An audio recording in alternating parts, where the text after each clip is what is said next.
अभिवादन स्वीकार कीजिए ब्रजेश मिश्रा का। आप देखना शुरू कर चुके हैं द डिबेट और आज हम बात करेंगे उत्तर प्रदेश में खेलों की स्थिति के बारे में, क्योंकि 24 करोड़ की इस आबादी में किसी को ओलंपिक में पदक न मिलना ये हमारे लिए थोड़ा चिंता का विषय है और हमें इस पर खुलकर बात करनी होगी।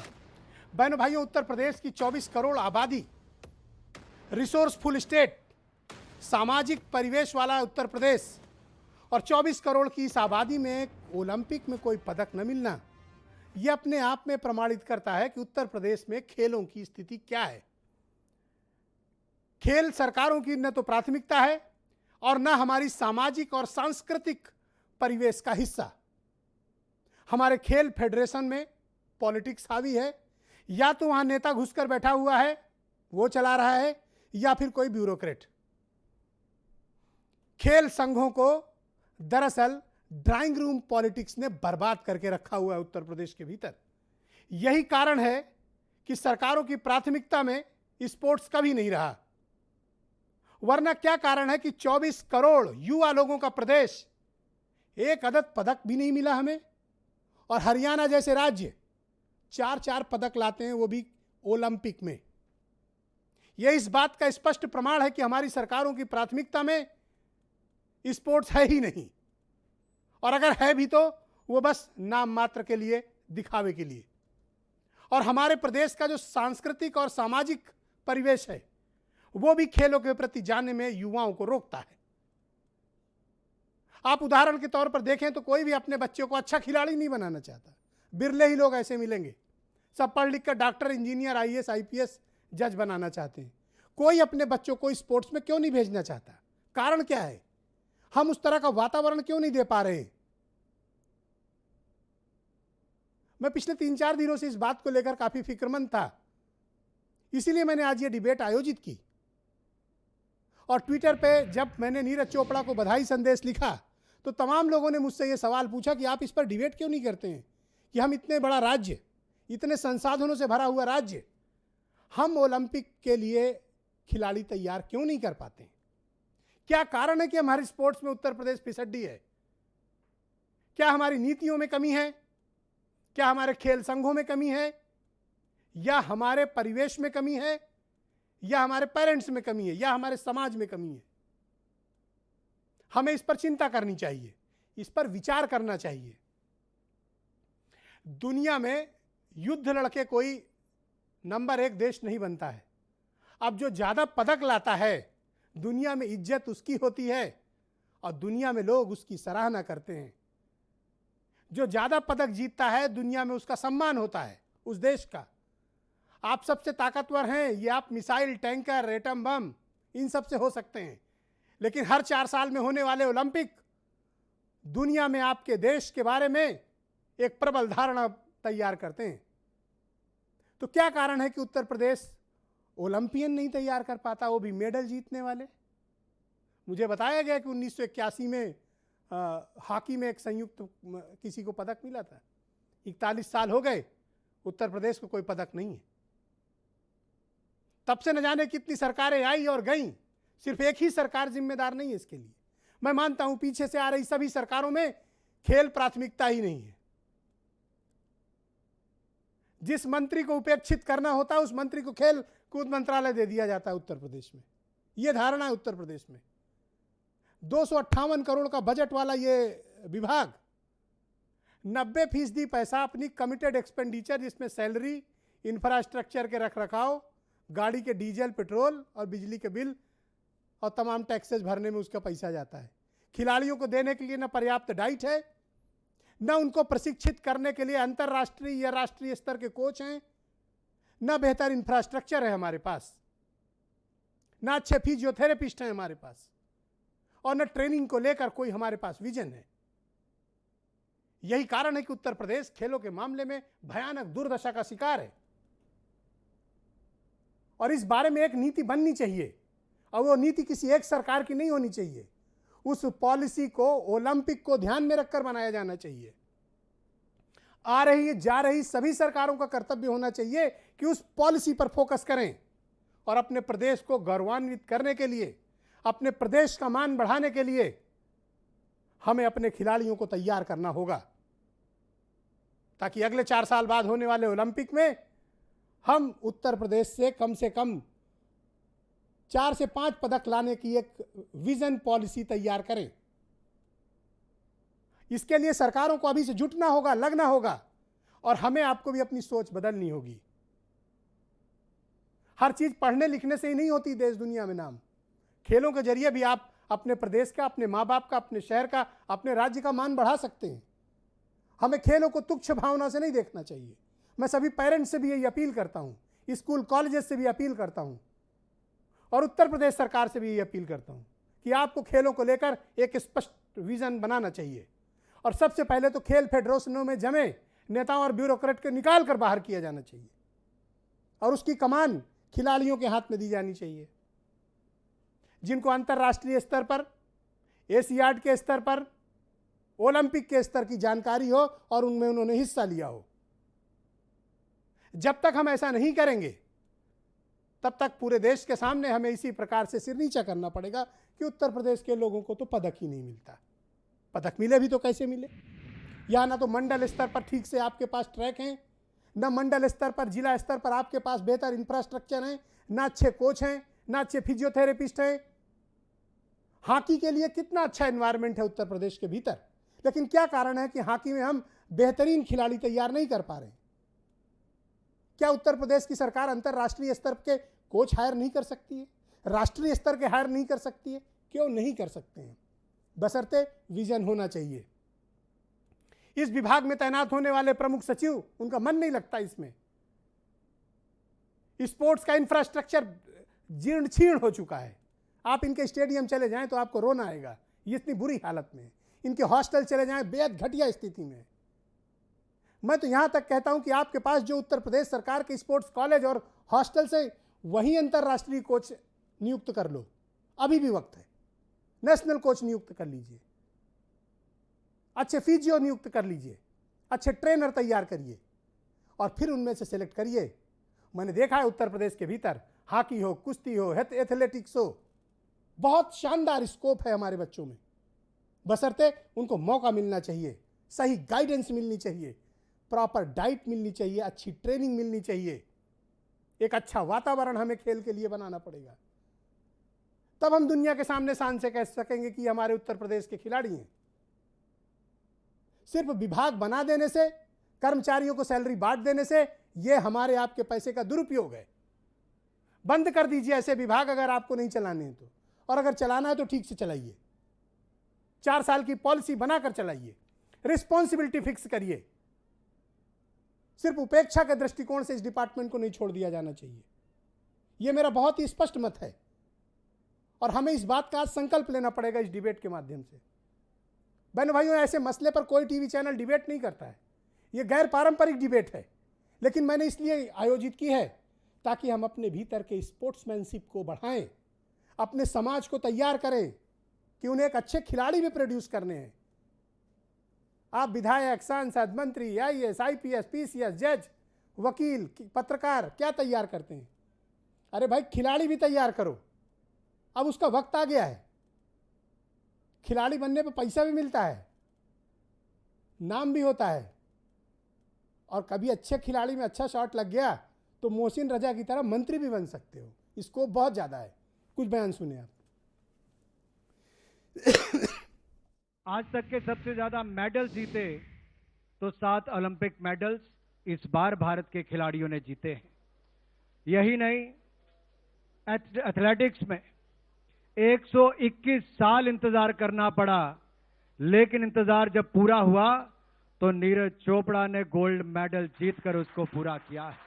नीरज जी, आपने केवल मेडल नहीं जीता, भारतीयों का दिल भी जीता है, और आने वाली पीढ़ियों के लिए बहुत बड़ी एक प्रेरणा के रूप में आप यहाँ पर आए। बहुत ही हमारे लिए सौभाग्यपूर्ण बात है, हमारे लिए खुशी का पल है कि हमारी टीम जो है 7 मेडल लेके आ रही है, जिसमें एक स्वर्ण भी है, और मुझे लगता है इस ओलंपिक में जो हमने परफॉर्म किया अगले ओलंपिक में और इससे बेहतर होगा इंटरनेशनल इवेंट्स में। हमारी सिर्फ यही कहना है कि जिन क्षेत्रों में जहाँ जहाँ अच्छे खिलाड़ी निकल रहे हैं, जैसे हरियाणा है या नॉर्थ ईस्ट है, तो यहाँ हमें एकेडमी बनानी चाहिए, सरकार को यहाँ एकेडमी बनानी चाहिए, ऐसा इंफ्रास्ट्रक्चर बनाना चाहिए जहाँ ये लड़के और लड़कियाँ ट्रेंड होके और आगे अच्छी तरह से कर सकें।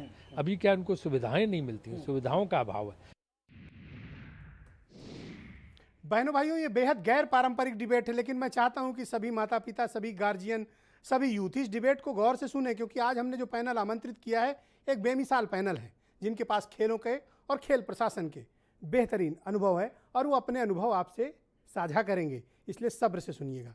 मोहसिन रजा मेरे साथ मौजूद हैं, उत्तर प्रदेश के बहुत ही मशहूर क्रिकेटर रहे हैं और आजकल उत्तर प्रदेश की सरकार में मिनिस्टर हैं। मेरे साथ पद्मश्री सुधा सिंह मौजूद हैं, 2 बार की ओलंपियन हैं, एशियाड में रजत पदक जीत चुकी हैं, अर्जुन पुरस्कार और पद्मश्री से सम्मानित हैं। रजनीश मिश्रा मेरे साथ मौजूद हैं, पूर्व कप्तान है भारतीय हॉकी टीम के। अपराजिता बंसल मुझे ज्वाइन कर चुकी हैं, पूर्व सेलेक्टर हैं वीमेंस क्रिकेट की। नावेद सिद्दीकी समाजवादी पार्टी से हैं और सनीस मणि मिश्रा मेरे साथ मौजूद हैं, पूर्व कोच और टेनिस के खिलाड़ी। वीरेंद्र सिंह जी हमारे स्टेट हेड। बहुत शुक्रिया, धन्यवाद आप सभी का मेरे साथ इस कार्यक्रम में आने के लिए और इस गैर पारंपरिक डिबेट का हिस्सा बनने के लिए। मोहसिन रजा जी शुक्रिया, आप तो खिलाड़ी रहे हैं, आप मुझे बताइए और आप उत्तर प्रदेश के लोगों को भी जवाब दीजिए कि क्या कारण है कि उत्तर प्रदेश हर बार ओलंपिक की दौड़ में पिछड़ता है। चाहे आप हरियाणा का मिसाल ले लें, नॉर्थ ईस्ट ले लें, वहाँ के खिलाड़ी क्या क्या पदक लाते हैं, हम क्यों पिछड़ जा रहे हैं इसमें? क्या हमारी नीतियों का अभाव है सरकार की, या सामाजिक सांस्कृतिक परिवेश, या हमारी तैयारियों का न होना? देखिए ब्रजेश जी, पहले तो मैं आपके चैनल के माध्यम से जो हमारे देश के युवाओं ने कर दिखाया है ओलंपिक में, उसके लिए उनको कोटि कोटि बधाई प्रदेश की सरकार की तरफ से, प्रदेश की जनता की तरफ से देते हैं कि उन्होंने देश का गौरव, सम्मान बढ़ाया, मान बढ़ाया। हम सब उनके लिए हमेशा दुआ करेंगे कि वो ऐसे ही प्रदर्शन आगे भी करते रहें। उन्होंने देश के लिए जो काम किया है यह अभूतपूर्व काम है और जिसका हम सदियों से इंतजार कर रहे थे। और आज जिस तरह की बात आपने शुरू की है, मैं इस पर कोई राजनीतिक बात नहीं करूंगा, क्योंकि अगर राजनीतिक बात करूंगा तो जाहिर सी बात है किसी जी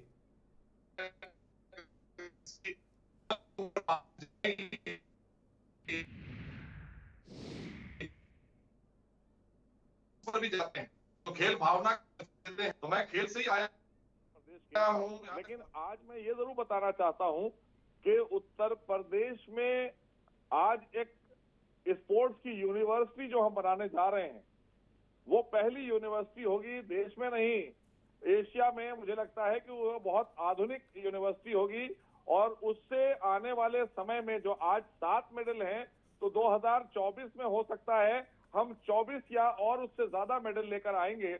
ऐसा हमारा प्रयास है भारतीय जनता पार्टी का, आदरणीय योगी जी की सरकार का।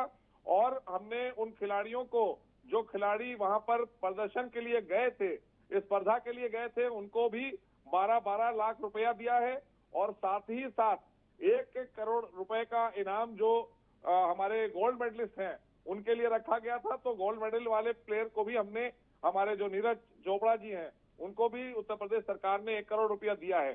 तो उसके साथ साथ उत्तर प्रदेश के खिलाड़ियों के लिए सहायता राशि बढ़ा रहे हैं, उनके लिए जो फैसिलिटीज हैं। और जो आपने एक प्रश्न उठाया कि हमारे पास में एक्सपर्टीज नहीं है, ये बात बिल्कुल सही है। और अभी सुधा बैठी हैं, सुधा मेहनत करने जाती हैं, दूसरे राज्य में जाती हैं, क्योंकि यहाँ पर उस तरह के कोचेस पहले नहीं रखे गए। लेकिन आज हम लोग इस संभावनाओं को तलाश रहे हैं, लगातार सरकार प्रयासरत है।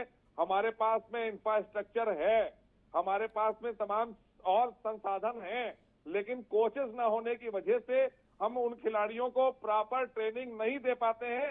ये जरूर सही यही बात तो मेरा आपने आपसे कही है। प्रश्न है उसको कि ओलंपिक को लेकर आपकी सरकार इस पर एक विजन क्यों नहीं बनाती के है? माध्यम से बताना चाहते हैं कि अब उत्तर प्रदेश के खिलाड़ियों को न बाहर जाना होगा, न ही उन्हें कोच का अभाव रहेगा, चाहे हमें हायर करना पड़े। आप इस बात का आश्वासन दीजिए, लोग आपको लाइव सुन रहे हैं, कि अगले 4 सालों के लिए आपकी पार्टी की सरकार उत्तर प्रदेश में ओलंपिक को लेकर एक विजन पॉलिसी लाएगी और हमारे लिए एक बेहतरीन खिलाड़ी तैयार करेगी। हमारी आ चुकी है ब्रजेश जी। मैंने अभी कहा आपसे कि हमने जो संकल्प पत्र में कहा था, वो यूनिवर्सिटी की स्थापना हम मेरठ में करने जा रहे हैं। और आज उत्तर प्रदेश का स्पोर्ट्स कॉलेज, उसका जीर्णोद्धार भी होगा, उसमें आधुनिक टेक्नोलॉजी को भी लाएंगे, हम उसको आधुनिक करेंगे। और उसमें कोचेस का अगर अभाव है तो कोच चाहे हायर करना पड़े, हम खिलाड़ियों के लिए बेहतर से बेहतर सुविधा और व्यवस्था देंगे ताकि हमारे प्रदेश के खिलाड़ी देश का नाम करें, अंतर्राष्ट्रीय लेवल पर वो भी मेडल लेकर आए।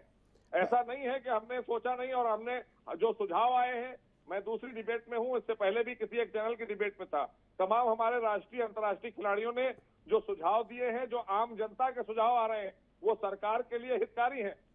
तो ये सही वक्त है कि हम अपने ओलंपियन तैयार करने के लिए अपने प्रदेश में बेहतर इंफ्रास्ट्रक्चर तो तैयार करें। एक विजन पॉलिसी के साथ तो आप आइए, आप बताइए कि आप किन किन स्पोर्ट्स और किन किन खिलाड़ियों के लिए अंतर्राष्ट्रीय कोच हायर करेंगे, मंडल मुख्यालयों को लेकर आपकी क्या योजना है, कोई तो स्कीम होनी चाहिए ना हमारे पास। देखिए, आपने ब्रजेश जी जो बात की, मैं बताना चाहता हूं अपने प्रदेश वासियों को कि लगातार हमारी सरकार, आदरणीय योगी जी के नेतृत्व की सरकार ने, भारतीय जनता पार्टी की सरकार में हम मंडल लेवल पर स्टेडियम लेकर आ रहे हैं, हमने जिम लगाना शुरू किए हैं, गांव-गांव हम जिम लगा रहे हैं और वहां पर कोचेस की व्यवस्था के लिए हम अपने जो विभागों में खेल कोटे के अंतर्गत जो खिलाड़ी काम कर रहे हैं, हम उनकी भी स्क्रूटनी करा रहे हैं, जिनको आज आपको बताएं, ये बात राजनीतिक नहीं है, लेकिन 89 से हमारे प्रदेश के अंदर खेल कोटे को बैन कर दिया गया था, वो आदरणीय योगी जी ने शुरू किया है। अभी खेल कोटे को लेकर हम लोगों ने फिर से कहा है, आदरणीय योगी जी ने साफ कह दिया है कि हर विभाग में स्पोर्ट्स कोटा लागू होगा। तो ये आप मानकर चलिए कि खिलाड़ियों के लिए बहुत जो संभावनाएं होती थी वो और उससे प्रबल कर दी हैं। दूसरा, आप बजट क्यों नहीं बढ़ा रहे हो? आप बताओ, 254 करोड़ का बजट है जिसमें 200 करोड़ से ज्यादा तो सैलरी में चला जाता है।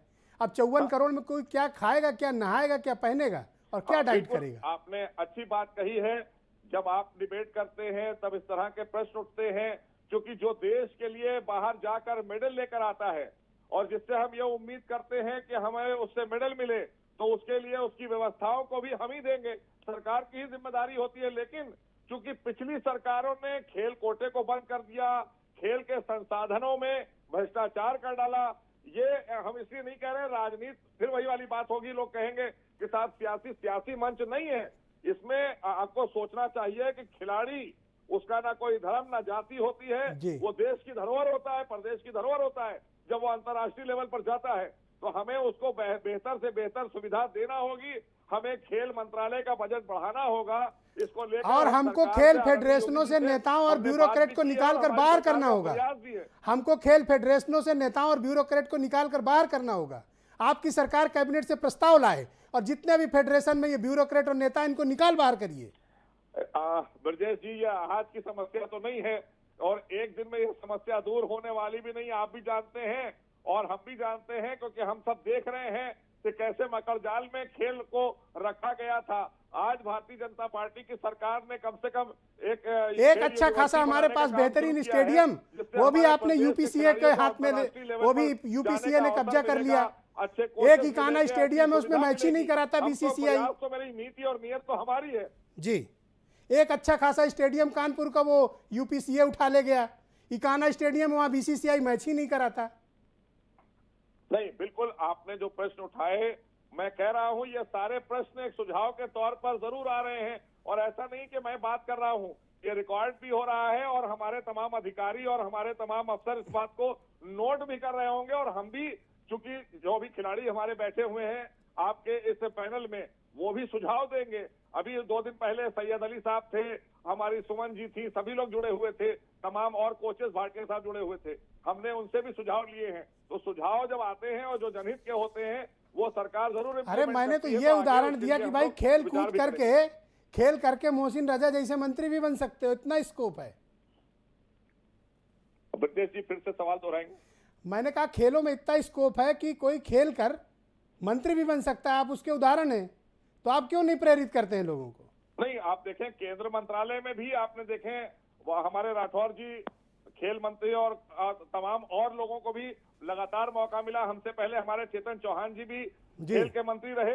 तो ऐसा नहीं है, खिलाड़ियों को उनकी योग्यता के अनुसार खेल में भी और प्रदेश की सरकारों में, देश की सरकारों में भी स्थान दिया जाता रहा है, उनका सम्मान भी किया जाता रहा है, आज भी हो रहा है। आप देखें केंद्र में आज सरकार के मंत्री। धन्यवाद। मैं आपके मित्र नावेद सिद्दीकी को डिबेट में आमंत्रित करता हूं, समाजवादी पार्टी के सीनियर स्पोक्स पर्सन है। नावेद भाई, स्वागत आपका। मैं जानना चाहता हूं कि क्या कारण है कि 24 करोड़ की आबादी वाला ये रिसोर्सफुल मुल्क, राज्य उत्तर प्रदेश, हम पदक क्यों नहीं जीत पाते हैं भाई? प्रॉब्लम क्या है हमारी?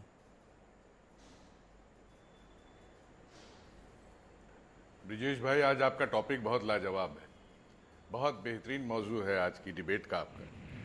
और जितने भी खिलाड़ी हैं, हमें पूरा यकीन है बहुत गौर से आपकी डिबेट वैसे भी देखते हैं और आज भी देख रहे होंगे। देखिए, ऐसा है कि अभी आपने बताया कि क्यों हैदराबाद से, आंध्र प्रदेश से लोग निकल के जा रहे हैं, क्यों लोग जो हैं वो हरियाणा से आ रहे हैं, उत्तर प्रदेश पीछे क्यों है। उसकी एक वजह हम आपको बता दें। अभी मैं बहुत देर से सुन रहा था, मैं आपको बता दूं कि उत्तर प्रदेश एक ऐसा प्रदेश है जहां से केंद्र की राजनीति और केंद्र की सरकार के लिए ये दशा तय करता है। ये आप भी बखूबी जानते हैं, कई बार आपने भी इसको कहा है अपनी डिबेट में।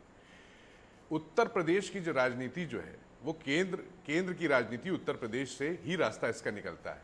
तो कोई भी यहाँ पर, दूसरे प्रदेशों में देखिए ऐसा है, खेल को भी बढ़ावा मिल रहा है, सबको मिल रहा है। हमारे यहाँ पहली चीज ये है कि एक विजन ऐसा होना चाहिए, जो भी सरकार हो उसका विजन ऐसा हो कि खेल के लिए, वो खिलाड़ियों के लिए, खेल के लिए, ये सारी चीजों के लिए वो निकल कर आगे आए, कदम बढ़ाए। मैं वही तो कह रहा हूँ, पहले आप सरकार में थे, अभी मैं सुन रहा था आपको कि विजन बनाना चाहिए था। अब मोहसिन रजा सरकार में है, उन्हें विजन बनाना चाहिए था। नहीं, ये मैं दूसरे आपको पर ठेल के नहीं बढ़ो आप ब्रिजेश लोग। भाई, आप लोग को ओलंपिक के लिए 4 साल की पॉलिसी दीजिए। ब्रिजेश भाई सुनिए, ब्रिजेश भाई देखिए, ऐसा है कि विजन की बात जहां तक की, तो विजन ऐसा होना चाहिए, एक सोच होनी चाहिए, खिलाड़ियों का सम्मान होना चाहिए, खिलाड़ियों के लिए आगे बढ़ना चाहिए। और ये काम किसने किया है? ये काम आप भी बखूबी जानते हैं और जनता भी जानती है कि ये काम सिर्फ आदरणीय अखिलेश यादव जी ने किया है। अभी आपने एक स्टेडियम का नाम भी लिया। इस स्टेडियम के अलावा आपने, मैं बता दूं आपको कि बताइए, हमारा सैफई में एक प्रोजेक्ट जबरदस्त 700 करोड़ का प्रोजेक्ट, जिसमें स्विमिंग, बैडमिंटन, हॉकी से लेकर के जितने भी एथलीट हैं, एथलेटिक्स के लिए, उसके लिए क्या क्या किया गया। इसके अलावा बहुत सी चीजें, जो बजट का भी आपने जिक्र किया, मैं सुन रहा था, आपने कहा 254 करोड़ का बजट है। अब बताइए, इस सरकार में 254 करोड़ का बजट है और हमारा 2014-15 का बजट हम आपको बताते हैं 283 करोड़ था। 100 करोड़ अखिलेश जी ने और बढ़ाने की बात की थी कि 100 और बढ़ाओ खिलाड़ियों के लिए, यानी 383 करोड़। क्या आप इस बात का वादा करते हैं कि आप अपने चुनावी घोषणा पत्र में इस मुद्दे को सम्मिलित करेंगे? देखिए, हमारे यहाँ ऑलरेडी ये सारी चीजें हैं, क्योंकि प्रदेश बढ़ेगा, प्रदेश के खिलाड़ी के लिए हम सबके लिए काम कर रहे हैं। अखिलेश जी सबके लिए सोचते हैं, हर चीज के लिए सोचते हैं, खिलाड़ी के लिए भी सोचते हैं, कलाकार के लिए भी सोचते हैं, संस्कृति के लिए भी सोचते हैं, हर चीज को आगे बढ़ाएंगे। देखिए, ये बढ़ेंगे तो हमारी संस्कृति बढ़ेगी, खेल बढ़ेगा तो हमारा प्रदेश बढ़ेगा, हमारा प्रदेश बढ़ेगा तो हमारा देश बढ़ेगा, देश बढ़ेगा तो हमें गौरव होगा। बहुत शुक्रिया आपका। हमारे लोगों ने, खिलाड़ियों ने, पद्मश्री सुधा सिंह जी को आमंत्रित करता हूँ। सुधा सिंह उत्तर प्रदेश के लिए बहुत ही गौरव का प्रतीक हैं और 10 मेडल जीत चुकी हैं, 2 बार ओलंपिक में सम्मिलित हो चुकी हैं और एशियाड में रजत पदक जीत चुकी हैं, अर्जुन पुरस्कार से भी सम्मानित हैं। बहुत शुक्रिया और बहुत धन्यवाद सुधा जी आपका इस कार्यक्रम में आने के लिए। हम और सुधा सिंह क्यों नहीं तैयार कर पा रहे हैं? हमारी प्रॉब्लम क्या है? देखिए, हम लोग जो आप बोल रहे हैं कि यूपी इतना पीछे क्यों है, तो मुझे लगता है कि यूपी पीछे, जो हमारे एथलीट हैं जितने भी हैं, हमारे यूपी में टैलेंट की कमी नहीं है। अगर देखा जाए तो हरियाणा या उनसे भी ज़्यादा टैलेंट है हमारे यूपी में। उनको चाहिए समय पे फैसिलिटीज़ मिलने का। जैसे कि हम लोग अभी नेशनल टीम में हैं तो हमें फुल फैसिलिटीज़ मिल रही है, तो हम लोग कोई भी ऐसा एथलीट नहीं जो कंप्लेन कर सके। लेकिन हमें चाहिए उसको, जब हम छोटे से, ऐसा नहीं है कि हम थोड़ा सा हाई स्कूल कर लिया या कोई 10th पास कर लिया, 16 साल का हो गया तो तब स्पोर्ट्स स्टार्ट करें, ऐसा नहीं होना चाहिए। अगर हमको स्पोर्ट्स में, अगर उनके पेरेंट्स इंटरेस्ट ले रहे हैं तो उनको उसी समय से स्पोर्ट्स स्टार्ट कराना चाहिए। कि जैसे कि हम आगे आने वाले एक एशियन गेम्स नहीं है, जैसे आज ओलंपिक्स में मेडल आ रहे हैं, तो हमको इतना दूर तक सोचना चाहिए। जैसे चाइना है, चाइना आज 2020 का ओलंपिक सोच के नहीं जाता, 2028 का सोच के चल रहा है। तो हम लोग, इसलिए हमारी सोच थोड़ा ऊपर बढ़ाना पड़ेगा। और रही फैसिलिटीज़ की, तो मुझे लगता है यूपी में सुविधाएं हैं, इंटरनेशनल कोच मिलते हैं आप लोगों को, बेहतर ट्रेनिंग है, देखिए अच्छा वातावरण है। यूपी में अभी नहीं है, लेकिन हम लोग जो नेशनल टीम में है वहाँ हमारे फॉरेन कोचेस हैं, बट यूपी में नहीं है। और बाकी मुझे लगता है कि यहाँ पे सबसे पहले एक एकेडमीज होनी चाहिए, और जो जहाँ पे और मेन है कंपटीशन चाहे वो डिस्ट्रिक्ट लेवल का हो, लेकिन बहुत बच्चों को जो गांव से आते हैं, क्योंकि मैं एक अमेठी गांव के छोटे से गांव की भीमी मेरा गांव है जी। वहाँ पे क्या है, बच्चे खेतों में, जो हम लोगों का बहुत पुराना खेत है, मैं अभी खुद जाके वहाँ पे देख के आई हूँ, कम से कम लोग चप्पल पहन के आ रहे हैं ग्राउंड में। वहाँ पे छोटा सा 200 मीटर का किसी का खेत है, उस पे उसको उन्होंने बाग बना के वहाँ वो लोग दौड़ रहे हैं। तो मुझे लगता है कि वो खेलों के लिए नहीं, मेरे ख्याल से नौकरी पाने के लिए दौड़ रहे होंगे। नहीं, खेलों के लिए भी और नौकरी के लिए भी, क्योंकि मैं उनसे खुद मिल के आई और सब कुछ पूछा भी, क्योंकि मैं खुद चाहती हूँ कि अपने यूपी में मैं अपनी एकेडमीज खोलूँ, क्योंकि मुझे भी, मैं एक एथलीट तो हूँ। आप एक एकेडमी खोलो ना, क्या प्रॉब्लम, बताइए, हम लोग आपकी मदद करेंगे। नहीं, मैं बिल्कुल खोलूंगी, क्योंकि आप खोलिए, सरकार नहीं करेगी, हम लोग आपकी मदद करेंगे, प्राइवेट स्पॉन्सर लाएंगे आपके लिए, आप तैयार करिए। और भारत समाचार देख रहा हर एक दर्शक आपके साथ है, क्योंकि मैं चाहती हूँ कि बच्चे यहाँ से निकले। ऐसा नहीं कि यूपी में टैलेंट नहीं है, मुझे लगता है यूपी में सबसे ज़्यादा टैलेंट है। अगर मैं यहाँ पे आपके मंच पे बैठी हूँ, मैं बहुत लेट स्पोर्ट्स स्टार्ट किया है। जब मुझे लगता है मैं 16 इयर्स की थी, आज मैं 35 इयर्स की हूँ, कंटिन्यू अभी भी मैं नेशनल टीम में हूँ। तो मुझे लगता है अगर मैं इतना लेट स्पोर्ट्स स्टार्ट करके आज मैं यहाँ तक पहुँच सकती हूँ, तो उन बच्चों को मुझे लगता है शायद मेरे से भी ज़्यादा उनको टैलेंट है, तो मैं उनको निखार के उनको आगे ला के, क्या पता अगले 8 सालों में हमारे यूपी में ही मेडल आए। मैं आपसे निवेदन करता हूं कि आप इसका प्लान करिए, हम सब आपकी मदद करेंगे।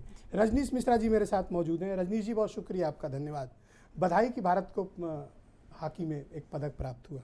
पर मेरी चिंता थोड़ी अपने प्रदेश के लिए ज़्यादा है। हम में क्या कमी है, हमारी नीतियों में क्या कमी है, सरकार के कार्यकाल में क्या कमी है, हमारे सांस्कृतिक और सामाजिक परिवेश में क्या कमी है कि हम हरियाणा की तरह या नॉर्थ ईस्ट के दूसरे राज्यों की तरह बेहतरीन पदक जीतने वाले खिलाड़ी तैयार नहीं कर पाते। आपने पहले सर बहुत बहुत धन्यवाद आपको मुझे आमंत्रित करने का, और आप सभी को बधाई कि भारत काफ़ी दिनों बाद ये 7 मेडल के साथ आया है। ये अब तक का हालिया सर्वश्रेष्ठ प्रदर्शन है भारत का।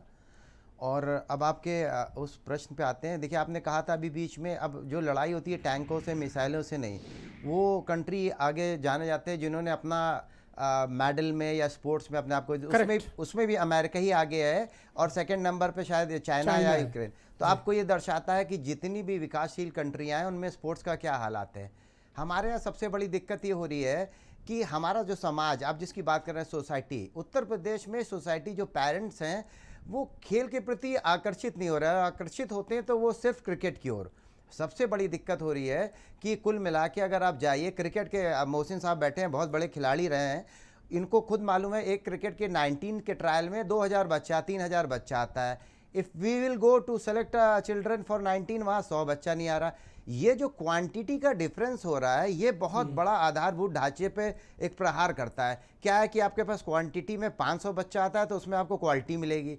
यहाँ रजनीश जी, मुझे क्या लगता है कि ये पारिवारिक और सामाजिक भागीदारी की कमी है। ये सर वही आपका बड़ा महत्वपूर्ण प्रश्न है, और इसका आंसर जो मैं दे रहा हूँ, मैं इतने दिन से इस पर ही पढ़ाई कर रहा हूँ कि उत्तर प्रदेश के परिप्रेक्ष्य में जो खेल है, लखनऊ में मेरे ख्याल से 24 बैडमिंटन कोर्ट हैं। 24 बैडमिंटन कोर्ट होने के बाद अगर 24 प्लेयर आप बैडमिंटन एकेडमी को हटा दिए, 24 प्रोफेशनल प्लेयर नहीं मिलेंगे आपको। ये हालात है। हम लोग बात तो कर रहे हैं ये ला दो, कोच ला दो, अरे कोच मौजूद है, अगर कोच नहीं मौजूद है तो बैडमिंटन एकेडमी में अगर 24 प्लेयर नहीं प्रोफेशनल है 50 लाख की आबादी में, तो आप मेडल की क्यों बात करते। उत्तर प्रदेश में खेल संचालित करो। कुल मिला के हम जाएंगे तो क्रिकेट की बात कर लेंगे, कहीं भी बात, आप एथलेटिक करो, टेनिस करो, सॉफ्ट टेनिस करिए, कुश्ती कुछ भी करिए सर। आपके पास स्टेडियम है, इंफ्रास्ट्रक्चर है, आधारभूत सारे सरकार देती है। ऐसा नहीं कि सरकारें आती हैं कुछ नहीं का काम होता है, लेकिन हमारे समाज जो खेल को अपने ओर ले नहीं रहा। स्कूलों में ग्राउंड नहीं है।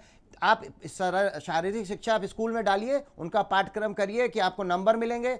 बच्चा जब कोई खेल खेलेगा तभी तो आकर्षित होगा। क्या हमें सरकारों को इंसिस्ट करना चाहिए कि ओलंपिक का फोकस करते हुए, एशियाड को टारगेट करते हुए हमें एक स्पष्ट पॉलिसी बनानी चाहिए। सर आपके सरकारें भले आए जाएं। बिल्कुल बिल्कुल, वो मैं इसीलिए, देखिए मोहसिन साहब बैठे हैं, नावेद साहब बैठे हैं, दोनों अलग अलग सरकारों से, लेकिन मेरा कहना है बिल्कुल डिफरेंट है। मैं खिलाड़ी के रूप में बात कर रहा हूं। सरकारें काम करती हैं, कुछ थोड़ा ज़्यादा कर देंगे, कुछ थोड़ा कम कर देंगे, खिलाड़ी अपनी जगह रहता है। मैं ये कह रहा हूं 4 साल 8 साल 12 साल का एक प्रोग्राम प्लान बना के चलें, जिसके अंतर्गत आप ये निर्धारित करें कि अच्छे कोच उपलब्ध कराएं, जो बच्चे हैं उनको अपने खेलों की ओर आकर्षित करें कि इस खेल से ये फायदा होगा, बेटा तुमको रोजगार मिलेगा। एक रोजगार परक भी खेल को बनाएं। क्या हो रहा है कि हम ऊपर लेवल पे खेल रहे हैं, इंटरनेशनल प्लेयर पे तो आपको नौकरी दे रहे हो, नेशनल स्तर पे आदमी बेचारा बेरोजगार घूम रहा है। ये काफी चीजें हैं जो हमारे सरकारों को देखना पड़ेगा, उसकी एक प्लान बनाने पड़ेंगे। बिना उसके हम ऐसा, अगर हम सिर्फ चर्चा करेंगे, आज चर्चा होगी कल फिर भूल जाएंगे, तो that's not enough for sports. ये मेरा सबसे बड़ा thank you so much Rajneesh ji, आपने बहुत बेहतरीन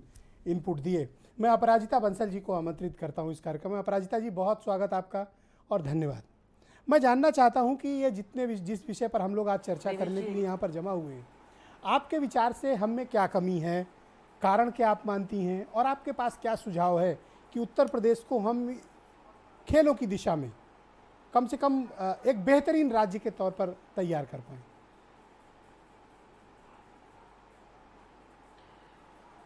पहले तो ये एक चीज़ से इसका कोई सल्यूशन नहीं है। ये कई सारी चीज़ों को पे गौर करना पड़ेगा, तब जाकर के इसका सल्यूशन निकलेगा। पहली तो एक चीज़ है कि एक ओलंपिक मेडल लेने के लिए, एक खिलाड़ी को तैयार करने के लिए ना 4 साल की तैयारी चाहिए होती है, ना 6 साल की, करीबन 12 से 14 साल की तैयारी चाहिए होती है। उस तैयारी को करने के लिए आपने जो एक बार बार आप जो बात कह रहे हैं कि एक पॉलिसी होनी चाहिए, वो पॉलिसी होना बहुत ज़रूरी है। वो पॉलिसी शुड बी विदाउट, मतलब किसी पॉलिटिक्स के तहत वो पॉलिसी खत्म नहीं होना चाहिए। सरकारें आए तो पॉलिसी चेंज हो गई, इस तरीके से नहीं होनी चाहिए। एक नेशनल पॉलिसी होनी चाहिए और एक स्टेट पॉलिसी होनी चाहिए कि भाई हम अपने स्पोर्ट्स की फील्ड में कैसे, हम आज से नहीं, अब से लेकर के 10 साल तक हम क्या उन्नति देखना चाहते हैं, व्हाट इज आवर विजन। तो एक विजन जब एक क्लियर हो जाएगा कि भाई हमें स्पोर्ट्स में मेडल चाहिए, ओलंपिक मेडल, तो उसके लिए सबसे इम्पॉर्टेंट जो चीज़ है वो ये, सुधा जी ने भी एक बात कही कि सेंटर्स नहीं है हमारे यहाँ। आप जानते होंगे कि पटियाला में एक एक्सेलेंस सेंटर है, जो सेंटर गवर्नमेंट के तहत जो है, वहाँ पे सारे खिलाड़ी देश भर से अलग अलग अपने जो स्पोर्ट्स की जो फील्ड होती है उनमें जाकर के अपनी तैयारी करते हैं। हमारे उत्तर प्रदेश में कोई ऐसा सेंटर नहीं है जहाँ पे इंटरनेशनल क्वालिटी की ट्रेनिंग मिले। अगर हमें नेशनल लेवल पे कोचेस मिलते हैं जो हम बाहर से रिक्रूट करते हैं उनको, तो हमें अपने स्टेट के लिए भी आउटसोर्स करने चाहिए कोचेस उस लेवल के कि हम खिलाड़ी तैयार कर सकें जी।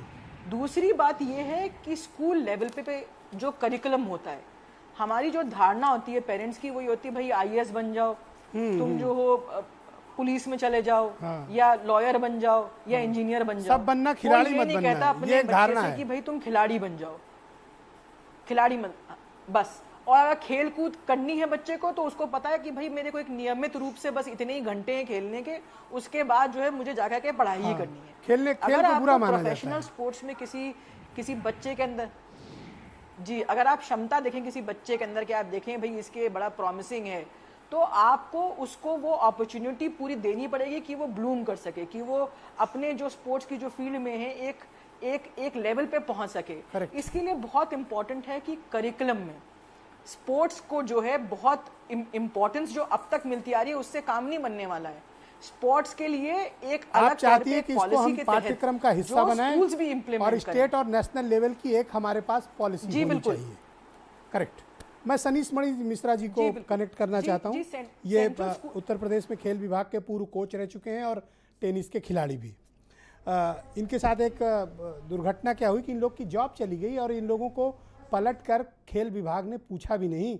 और ये एक बेहतरीन कोच हैं सनीश मणि, और अब ये आजकल एक जनरल स्टोर पर काम कर रहे हैं। तो सोचिए कि जो व्यक्ति बेहतरीन खिलाड़ी तैयार करने का मादा रखता हो, वो जनरल स्टोर में काम कर रहे हैं। और आज उनको मैंने विशेष रूप से बुलाया है, ये दिखाने और बताने के लिए कि उत्तर प्रदेश में खेलों का वास्तविक चेहरा क्या है। सनीश जी, आप बताइए कि आपके साथ क्या हुआ, पहला सवाल। और दूसरा, खेलों की इस दुर्दशा के पीछे का कारण आप क्या मानते हैं?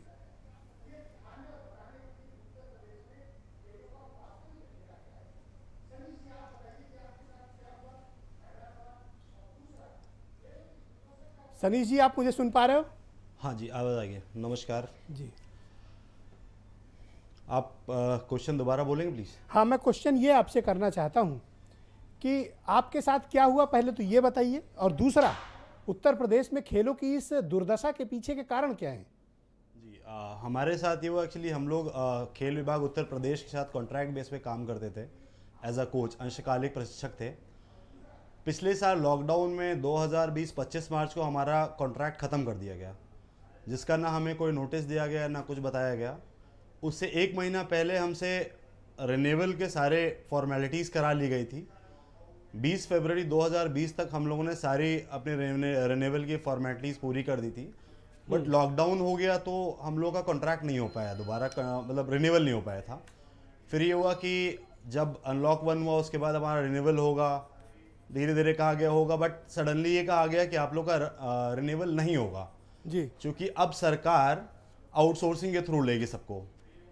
जी, ये आउटसोर्सिंग का जो इनका आया है वो 21 सितंबर 2020 में आया है, और हमारा रिन्यूअल होना था मई में, मतलब जी। अप्रैल फर्स्ट वीक में होना था, बट लॉकडाउन चल रहा था इसलिए हमारा रिन्यूअल नहीं हो पाया उस टाइम। और उसके बाद इन्होंने आउटसोर्सिंग पे कर दिया, और जी, जी, आप बोल रहे हैं, मैं सुन रहा हूँ। 20-25 कोचों ने उसमें ज्वाइन किया। मैक्सिमम कोचेस ने उसका विरोध किया कि इस टाइम पे आप आउटसोर्स कर रहे हैं हमें, ऐसी परिस्थिति में जहां हर किसी को ज़रूरत होती है। जी। सरकार ने वहां पे हमारा साथ नहीं दिया। इवन अभी भी हम लोगों ने उसको कोर्ट इतनी में केस बेरुखी किया। क्यों है खेल विभाग की खेलों के प्रति? ये सिर्फ आप लोगों के साथ है या आदतन ये विभाग ऐसा है?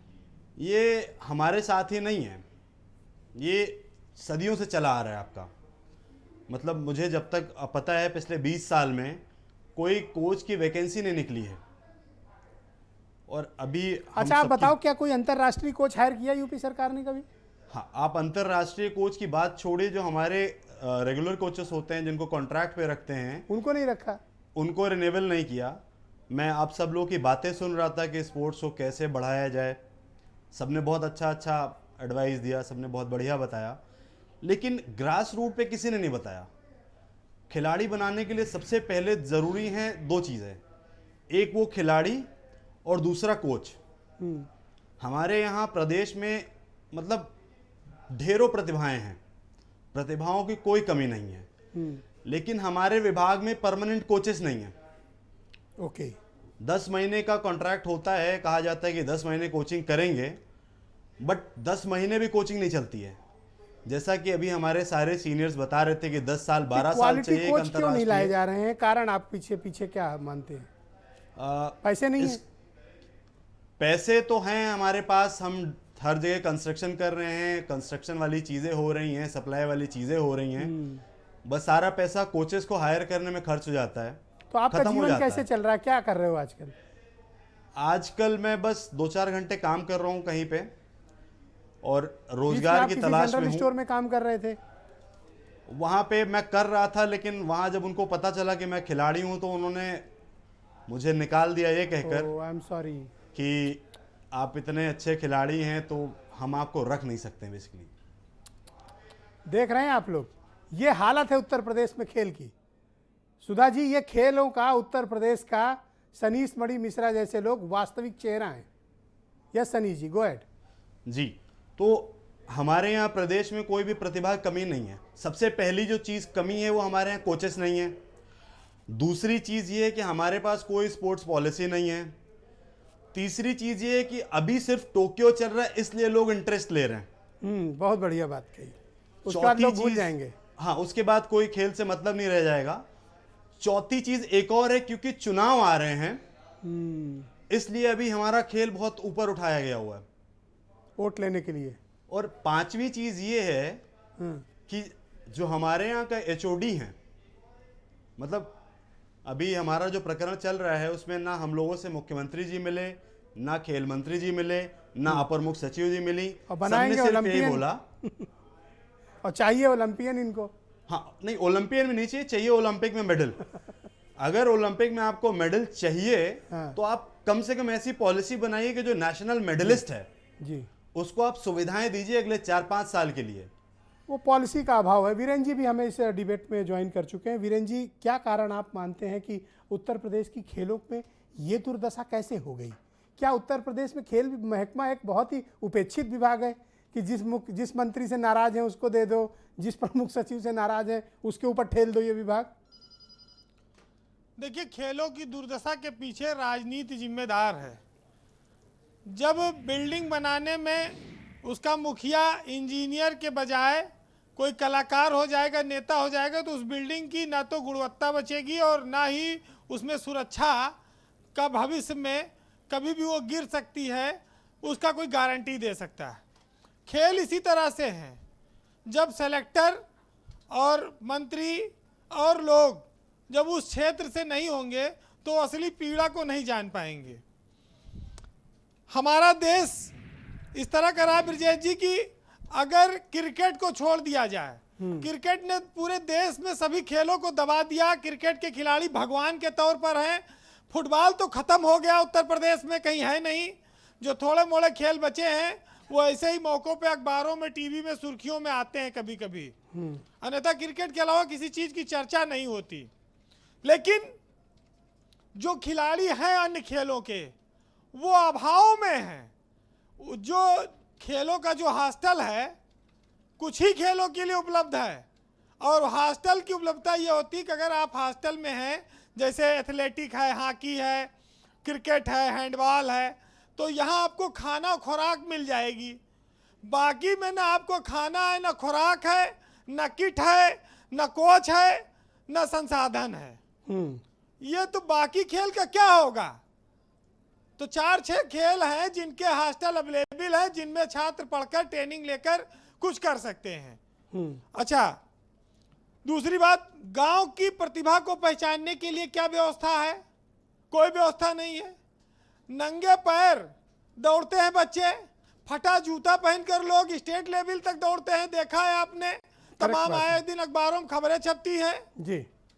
किसी के बाप ठेला के सब्जी लगाते हैं, किसी के पिता टेम्पू चलाते हैं, किसी का पिता मजदूर है। तो गरीब बच्चों को कैसे तराशा जाए? वो प्रतिभाएं कैसे आगे आएं? आज ओलंपिक चल रहा है, पदक पदक की बात हो रही है। ब्रजेश जी, मैं तो कहूँगा कि यहाँ पर पदक नहीं, पद की बात होनी चाहिए। करेक्ट है।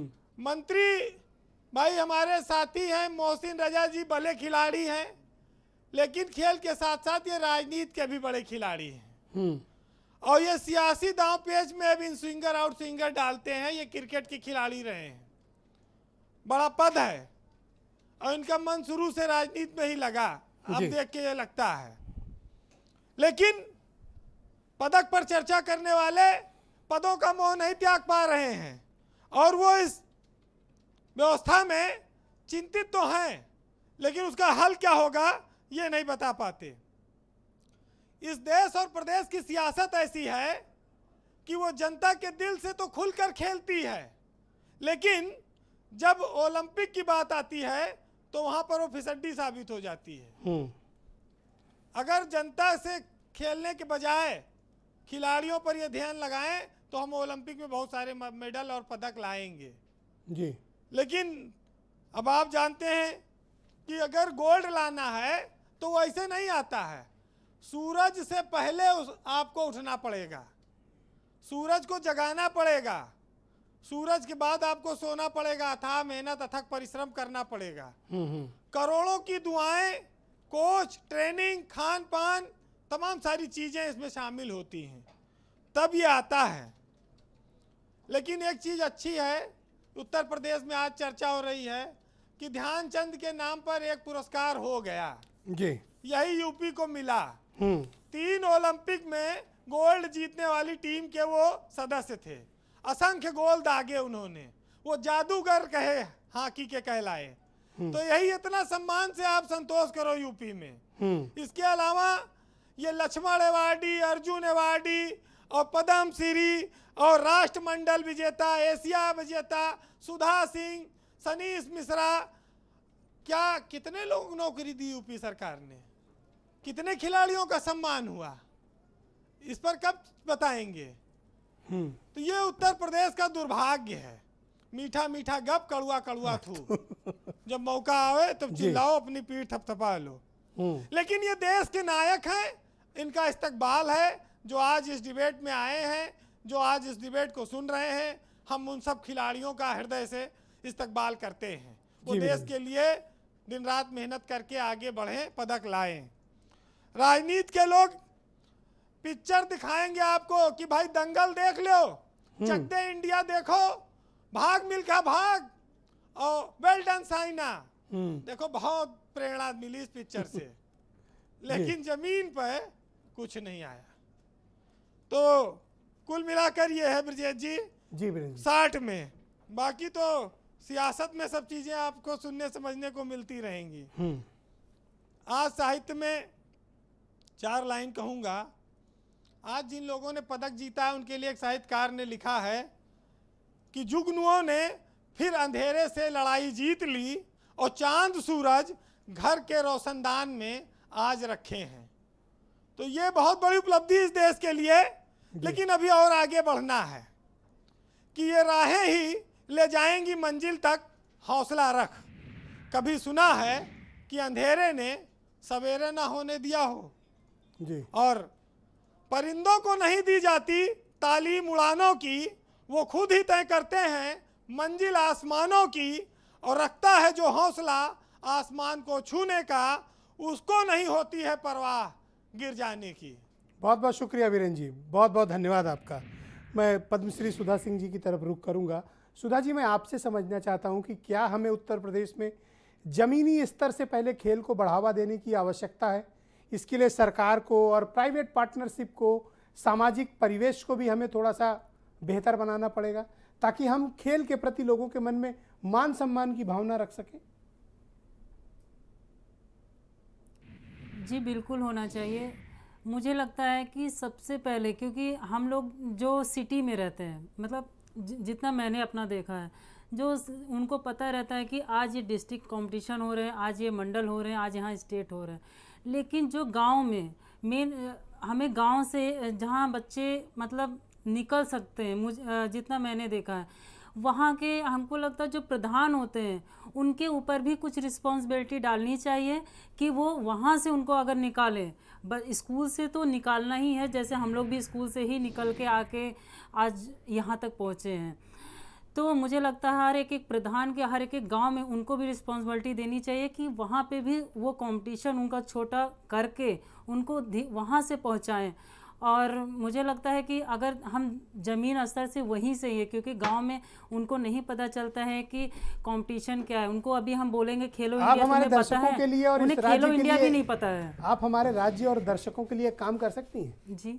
आप एक विजन डॉक्यूमेंट तैयार करिए, मैं आपसे अपील करता हूँ। तैयार करिए कि हम खेलों का इंफ्रास्ट्रक्चर कैसे बेहतर करें, हमारी विजन क्या होनी चाहिए और हमारी पॉलिसीज़ क्या होनी चाहिए, समग्र रूप से हार्डवेयर सॉफ्टवेयर मिलाकर, इंफ्रास्ट्रक्चर मिलाकर, ताकि जो अपराजिता जी बात कर रही थी कि अगले 4 साल के लिए नहीं, आप 12 साल के लिए पॉलिसी नहीं, ये बिल्कुल है, क्योंकि हम कोई चीज़ 1-2 साल में हम लोग मेडल नहीं ले सकते, वो भी ओलंपिक्स है, एशियन गेम्स। अगर हम लोग आज मैं 2005 से कंटिन्यू कैंप में हूँ, तो हम सब में सबसे बेहतर हैं आप ही, जो इन्होंने खेला है और ओलंपिक भी 2-2 बार होके आएंगे। नहीं बेहतर यहाँ पे सभी लोग हैं। तो मैं आपसे ही कहूंगा कि आप ही तैयार करो, हम सब इसमें असिस्ट करेंगे लोग आपको। जी बिल्कुल, हम सब आपकी मदद करेंगे। मैं भी खुद एक तैयार करिए और मैं उसे चैनल पे दिखाऊंगा।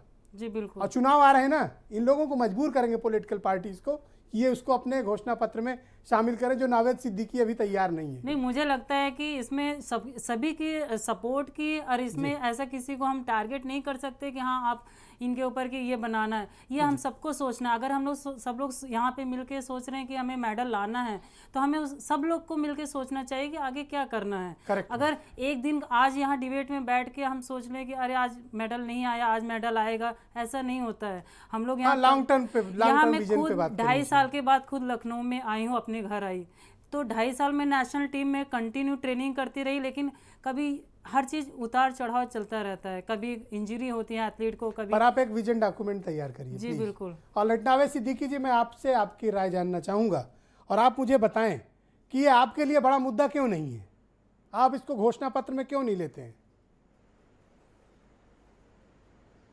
देखिए, ऐसा है, बड़े मुद्दे की बात नहीं है। हमने कहा कि हमारे लिए ये बड़ा मुद्दा है, ऐसी बात नहीं है। अभी एक साहब ने बात की थी कि जो स्पोर्ट्स पर्सन है उनके रोजगार की बात, के रोजगार में बड़ी दिक्कत आ रही है। ब्रिजेश भाई, मैं सबसे पहले आपको ये बता दूं कि स्पोर्ट्स पर्सन का अगर ख्याल ना होता तो मुख्यमंत्री बनने के साथ ही पहली कैबिनेट में अखिलेश यादव जी ने ये कह दिया था कि जो स्पोर्ट्स कोटे से जो जॉब्स रुके हुए हैं उत्तर प्रदेश में बहुत दिनों से, उसको फिर से शुरू किया जाएगा। ये अखिलेश यादव जी ने आते ही 2012 की बात है, ये आप देख लेंगे तो आपको पता भी लग जाएगा, आपको मालूम भी होगा। और ये सारी चीज उन्होंने स्पोर्ट्स लोगों के लिए, देखिए आते ही उनको इतनी फिक्र थी। अब देखिए उनको तो फिक्र है क्योंकि वो विजनरी हैं, वो एक सोच रखते हैं कि हाँ कैसे देश आगे बढ़ेगा, प्रदेश आगे बढ़ेगा। लेकिन दूसरे लोग जो हैं वो सिर्फ दूसरे दल राजनीति करने में, एक दल तो इतना एक्सपर्ट राजनीति करने में है कि वो अपने यहाँ के खिलाड़ी मंत्री को उसने खेल तो दिया ही नहीं उत्तर प्रदेश में। देखिए चौहान साहब दिल्ली में केंद्र में बन गए, स्वर्गीय चौहान साहब वो दिल्ली में तो बन गए लेकिन स्पोर्ट्स के बने। लेकिन उत्तर प्रदेश की क्योंकि राजनीति जो है ये सिर्फ किसका, यहाँ खेल कौन सा है, यहाँ शमशान और कब्रिस्तान का खेल है। अब उस पर किसी दिन और डिबेट कर लेंगे, होली और आज के लिए दिवाली छोड़िए और ईद उसको। में किसके यहाँ आज के लिए इस इशू को छोड़िए। नहीं, मैं बता रहा हूँ जी। तो देखिए वक्त का अभाव है थोड़ा, मैं आपसे माफी चाहूंगा। नहीं, रजनीश जी को मैं हमने जोड़ना चाहता आपको हूँ बताया डिबेट में। रजनीश जी आप कुछ सुझाव देना चाहते हैं? मैं एक चीज नहीं, एक सेकंड रुकिएगा नावेद भाई। आज हमें नावेद भाई बड़ा एक सेकंड रुक जाओ आप प्लीज। आज मैं एक चीज कह देंगे, एक चीज ओके, बस ओके, एक चीज, ओके। एक 10 सेकंड। ओके। देखिए मैं ये कह रहा हूं कि हमने आपको बता दिया सारी चीज, हमारी सरकार ने क्या किया था स्पोर्ट्स लोगों के लिए, स्पोर्ट्समैन के लिए हमें कितनी फिक्र है। नीरज चोपड़ा जी को धन्यवाद हम करते हैं कि उन्होंने जैवलिन फेंका तो देश को गर्व मिला। भारतीय जनता पार्टी को यह सोचना चाहिए वो ऐसी चीज फेंकें कि जिससे देश को, प्रदेश को कुछ फायदा हो। रजनीश जी प्लीज खाली गो फेंकने से अहेड, मैं फायदा आपके नहीं। सुझाव जानना अगर चाहता फेंकना हूं। है तो और उस नीरज विजन चोपड़ा की डॉक्यूमेंट को तरफ तैयार फेंकें। करने में आप क्या सहायता कर सकते नहीं, हैं? मैं सुधा के साथ बैठ के उस पर काम करूंगा। बिल्कुल एक इंफ्रास्ट्रक्चर, एक विजन फॉर, मैं इसको 2032 के लिए लाऊंगा। ये इसके 24 और 28 के लिए हम लोग 32 पे काम करते हैं, क्योंकि अभी हमारे पास अगर हम 4 साल पे काम करेंगे कुछ नहीं आना। मैं इसी पे बात कर रहा हूँ, मैं काम भी करता हूँ क्योंकि मैं अभी हॉकी इंडिया से सेलेक्टर भी हूँ भारतीय टीम का। तो हमारे पास ये विजन 8 साल और 12 साल का ही है नए बच्चों का। तो इसमें एक पहले मैं बहुत महत्वपूर्ण पे मुद्दों पे शनीश जी पे आऊँगा कि जो कहा जा रहा है, अभी नावेद भाई ने कहा, मोहसिन भाई ने कहा कि नौकरी 2012 में मुख्यमंत्री जी कह के गए थे, लेकिन उसके बाद भी किसी विभागों में नौकरी का कुछ खुला नहीं और किसी को नहीं लगा। उसी अगर लगी होती तो आज रुकिएगा, मैं आऊंगा। मैं काफ़ी तो वो पार्ट है कि अगर खुल जाए नौकरी तो खिलाड़ी के लिए अच्छा, लेकिन हमको जो ध्यान देना है, एक मेरी गुजारिश है सभी लोग, बड़े लोग बैठे हैं इस पर, कि शारीरिक शिक्षा को आप पाठ्यक्रम में शामिल करें। उसके बाद कोचेस का अपॉइंटमेंट किसी भी रूप में होता है उनको चारों तरफ से लाएं और रखें। वो जो बुनियादी तौर पे छोटे कोच आते हैं ग्रास रूट पे, वो बहुत फायदा देंगे। स्कूलों में भी मैं चाहता ट्रेन करके आगे बढ़ाएंगे। हाँ, अगर आपके पास क्वांटिटी हो जाएगी तो क्वालिटी मिलेगी। आपके पास संख्या होनी चाहिए, संख्या बल होगा तो उसमें से प्लेयर जरूर निकलेंगे। और 2000 आपके पास 24 और उसके बाद 28 और 32। मैं उसी विजन में सुधा के साथ बैठ के हम लोग प्लीज काम करिए। बिल्कुल, और इससे मेरी भी सहायता होगी, हम अपने दर्शकों तक पहुंचाएंगे, सरकारों पर दबाव बनाएंगे कि उस पॉलिसी को लागू करें। मैं चाहता हूं, बहुत धन्यवाद। आपका सुझाव? जी, मेरा जो आपने एक बात कही थी कि भाई प्राइवेट प्लेयर्स को कैसे इंक्लूड किया जा सकता है इसमें, मेरा सुझाव इसी डायरेक्शन में है कि भाई सरकार को एक प्राइवेट जो कंपनीज हैं, बड़ी कंपनियां हैं, हम उनको निवेश के लिए यहाँ पे लाने के लिए आमंत्रित करते हैं। वो तो ठीक है, हम कभी कभी उनके संग साझेदारी खेलकूद को भी लेके कर सकते हैं कि एक बढ़िया इंफ्रास्ट्रक्चर, एक बढ़िया इंस्टीट्यूट, एटलीस्ट हम अपने जो मेन सिटी एरियाज हैं उनमें एक बढ़िया इंस्टीट्यूट बना सकें जहाँ पे खिलाड़ी को सब तरह की सुविधा मिल सके, अच्छी कोचिंग से लेकर के अच्छी ट्रेनर्स भी रहें, डाइटिशियंस भी रहें, जो उनका पूरा स्केड्यूल तय करते हों, जो आजकल के जो स्टैंडर्ड्स हैं ऑफ ट्रेनिंग के, उनके संग वो मतलब अच्छी तरीके से वो उनको ट्रेन कर सकें at a very early stage. Correct. तो इस तरीके के इंस्टीट्यूट प्राइवेट पार्टनरशिप को भी बढ़ाया जाना चाहिए। मैं आपकी बात से पूरी तरह सहमत हूं मैडम। के साथ बहुत इम्पोर्टेंट। और जब हम प्राइवेट पार्टनरशिप को बढ़ाएंगे तो निश्चित तौर पर हम सुविधाएं भी बढ़ा पाएंगे और इस दिशा में दूसरों को प्रेरणा भी मिलेगी। सनीश जी आप कुछ कहना चाह रहे थे, प्लीज गो अहेड। जी, अब मैं आपको भी बताना चाह रहा हूँ कि जैसे हम लोग 450 कोचेस हैं पूरे प्रदेश में, जो लॉकडाउन के बाद से हटा दिए गए थे, सबको पता है, बट क्या कर रहे हैं वो किसी को नहीं पता है आज की डेट में। कोई कारपेंटर है, कोई टैक्सी चला रहा है, कोई चाय बेच रहा है, कोई सब्जी बेच रहा है। तो मैं सरकार से सिर्फ यही अनुरोध करूंगा कि हम लोग को 16-17 माह से मानदेय नहीं मिला है और नवीनीकरण भी नहीं किया गया था। तो माननीय मुख्यमंत्री जी कृपया इस चीज़ पे ध्यान दें। और अभी रजनीश भाई कह रहे थे कि संख्या बढ़ाई जाए कोचेस की। इतना बड़ा प्रदेश है, 24 करोड़ का प्रदेश है और 450 अंशकालिक प्रशिक्षक हैं जो पूरे प्रदेश की उन्हीं को नहीं खेल रखा है। गतिविधियों को चलाते हैं। जी तो माननीय मंत्री जी से मैं अनुरोध करूंगा कि आप भी अच्छे खिलाड़ी रहे हैं और आप मुझसे ज़्यादा जानते हैं खेल विभाग और खिलाड़ियों के बारे में। जी तो हमारी बात कृपया माननीय मुख्यमंत्री जी तक पहुंचाइए। और आप लोग अभी कह रहे थे कि खिलाड़ी नहीं एडमिशन नहीं लेते हैं, खेल की प्रतिभाएं कम हैं, सिर्फ क्रिकेट हमारे प्रदेश में ज़्यादा प्रभावी थोड़ा है। समाप्त करें, मेरे पास टाइम खत्म हो चुका है। जी बस एक सेकेंड। जी जैसे आप लोग कह रहे थे सिर्फ क्रिकेट ही क्रिकेट है चारों तरफ, तो उसका कारण क्या है कि क्रिकेट की एकेडमी हर जगह है, हर गली में मिल जाएगी आपको। और हमारे प्रदेश में कोच ही नहीं किसी और गेम का, तो जब कोच ही नहीं है तो क्रिकेट ही खेलेंगे लोग। करेक्ट, बहुत शुक्रिया आपका। और मैं आप सब उपस्थित मेहमानों का बहुत आभारी हूँ, बहुत धन्यवाद देता हूँ कि इस बेहद महत्वपूर्ण परिचर्चा का हिस्सा बने। उम्मीद करता हूँ कि समाज, सरकार और हम सब इससे प्रेरणा लेंगे कि आने वाले 12 सालों के लिए हम एक ऐसा स्पोर्ट्स के लिए विज़न डॉक्यूमेंट तैयार करें जो अगले 12 सालों के लिए उत्तर प्रदेश को गौरवान्वित करने के लिए हम ओलंपिक में मेडल जीत कर आएँ। बहुत बहुत शुक्रिया, धन्यवाद, नमस्कार।